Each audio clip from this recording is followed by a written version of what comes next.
What do you think about having 6-year-olds in so many schools go to... You'll find this to be interesting.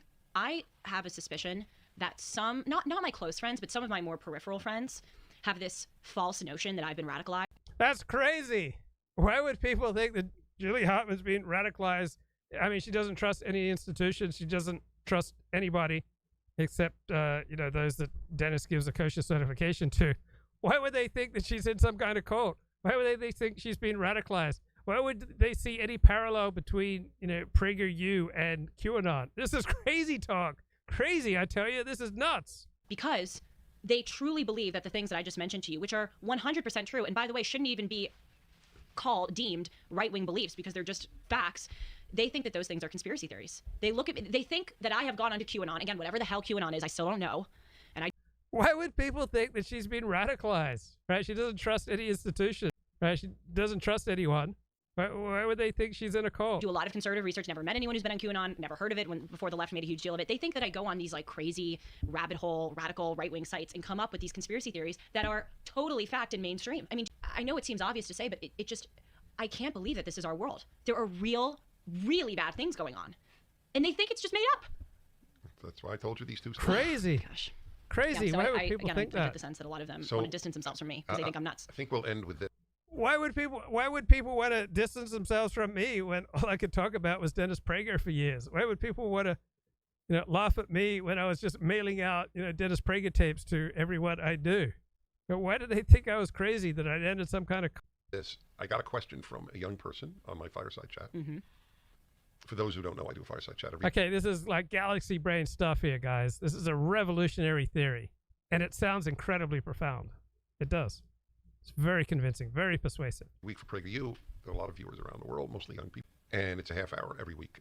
We've done 260. So that's a lot. You can really binge. Anyway, I got a question from some young person somewhere. How do I know what's true? It's a very, very real question.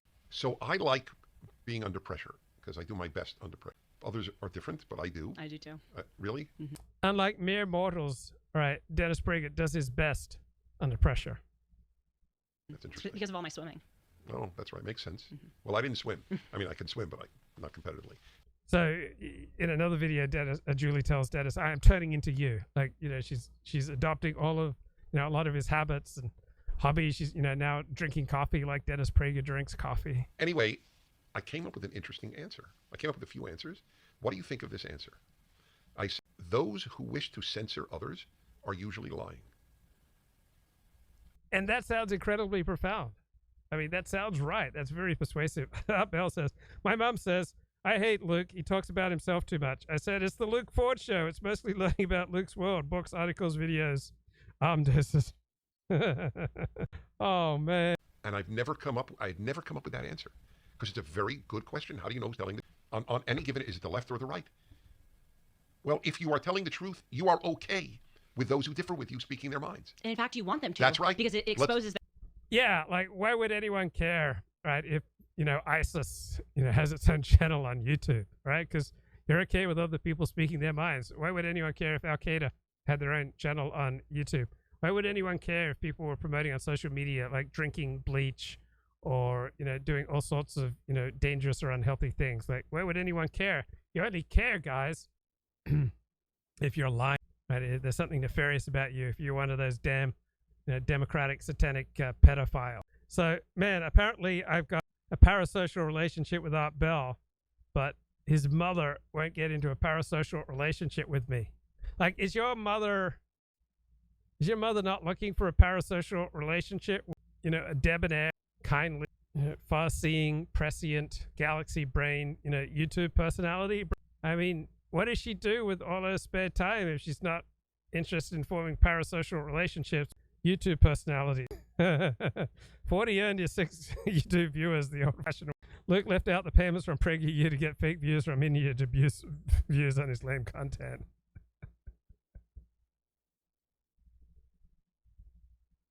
Good times, man. When I don't do a show for like 5 days and then I come back, I feel strong. I'm invigorated. Oh my God, we've got, Victor Davis Hansen speaking to Jesse Waters. How could I possibly resist? Okay, so some people like me prefer their virtual father, Dennis Prager, to their real father.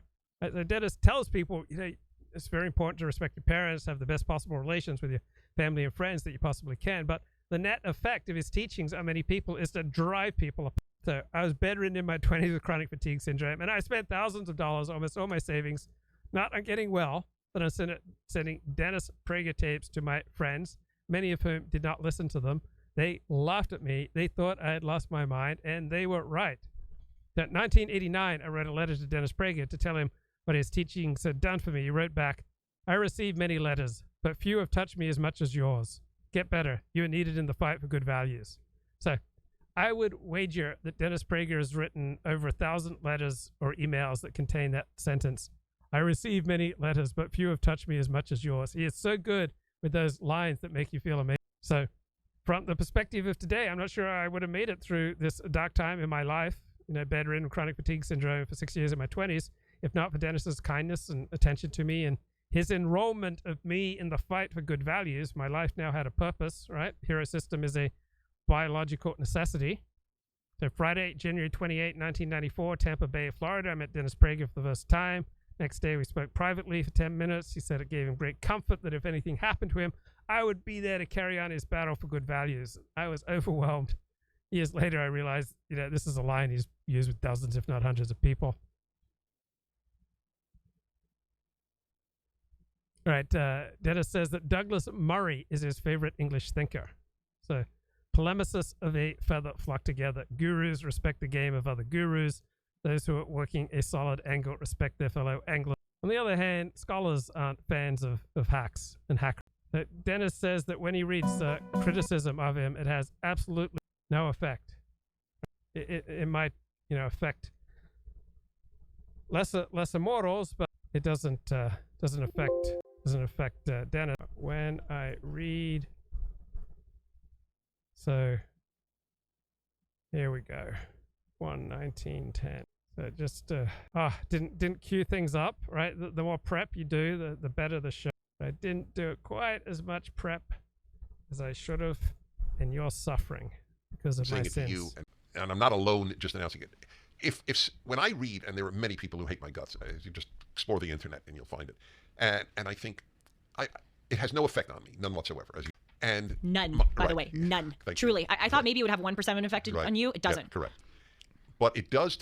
My father would say that all the time, that criticism, personal attacks just had no effect on him. And people around us say, "Oh yeah, criticism just rolls off your father's back." It's not true. Like if you're around Dennis Prager in person, you can see that if he's pricked, he bleeds. Like if he gets sharp, pointed criticism, it causes him pain. He is not exempt from the concerns and the fragilities and the vulnerabilities of mere mortals. I've interviewed thousands of people in my life, and one thing that struck me from doing that is everybody has considerable number of vulnerabilities. Like everybody's more vulnerable than I perceive them. So this idea that the criticism doesn't bother him at all. In fact, he wishes he had more of it. But good faith criticism, like intellectually honest criticism, that's what he longs for. Tell me about it doesn't tell me about you if you disagree with me. But if you hate, it doesn't tell me anything about me. It tells me everything about you.